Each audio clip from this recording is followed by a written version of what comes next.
Jadi kalau kita sudah sadar, ini resiko kebaikan, ini resiko keburukan, dan kita tahu akan wafat, akan dikuburkan, bagaimana cara persiapannya? Supaya nggak lalai tadi ya.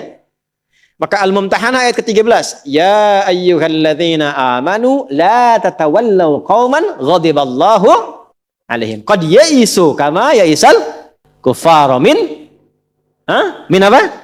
Ashabil qubur. Maka jangan banyak bergaul dengan orang-orang yang menjauhkan kita dari ridha Allah Subhanahu wa taala. Cari teman yang baik sekarang. Pertama, maaf, bikin kebaikan di rumah tangga dulu. Itu kan teman hidup. Ya. Awas, hati-hati. Kalau melihat istri kurang baik atau sebaliknya, jangan dihakimi, jangan difonisi. Justru Allah kirimkan antum itu untuk menebarkan kebaikan dan menyempurnakan kesemaan bersama. Jelas? Jadi sekarang yang dilakukan teman hidup dulu. Rubah jadi baik dulu. Anak-anak jadi baik dulu.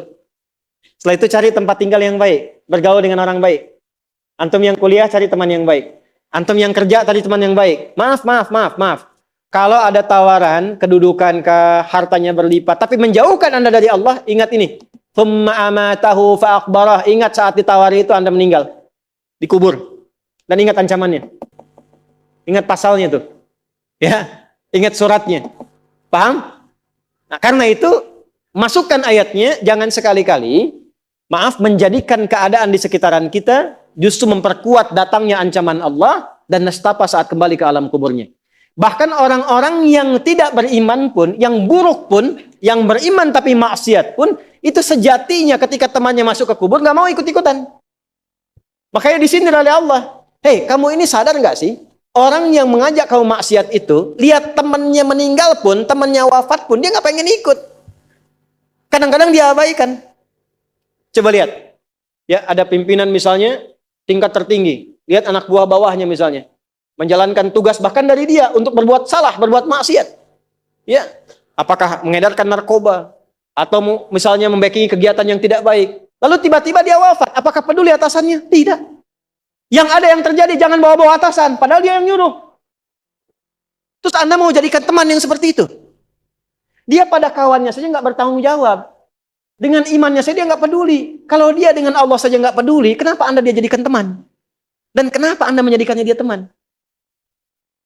Kalau bahasa anak sekarang tuh begini, Allah aja dia gituin, apalagi kamu. Kan? Ya, Nabi aja dia cuekin, apalagi kamu kan? Ini peringatan Quran, ini bukan dari saya. Ini peringatan Quran.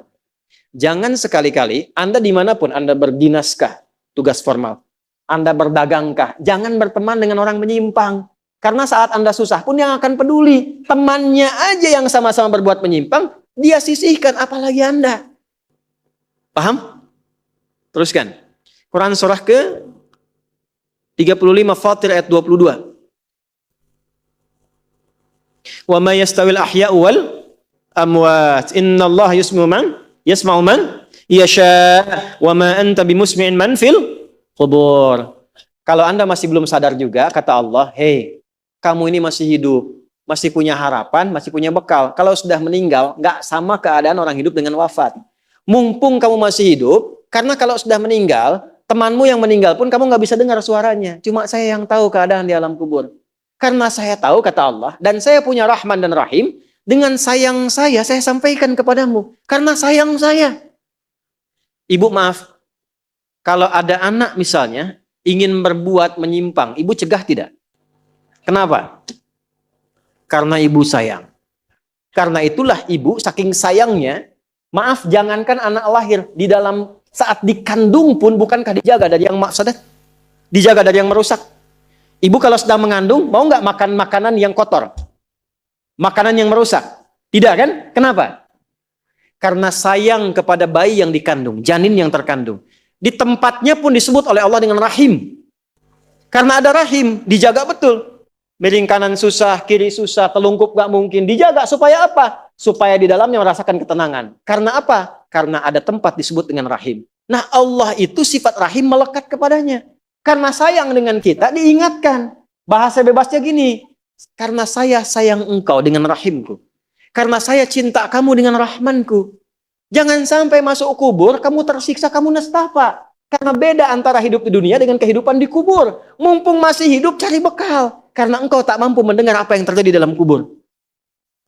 Jadi kalau tadi Allah sampaikan, jangan bergaul dengan yang begini, jangan terlena dengan yang seperti ini, itu karena Allah sayang dengan kita. Itu saja. Jelas ya? Ya, jadi kalau nggak sayang, nggak akan mungkin diingatkan.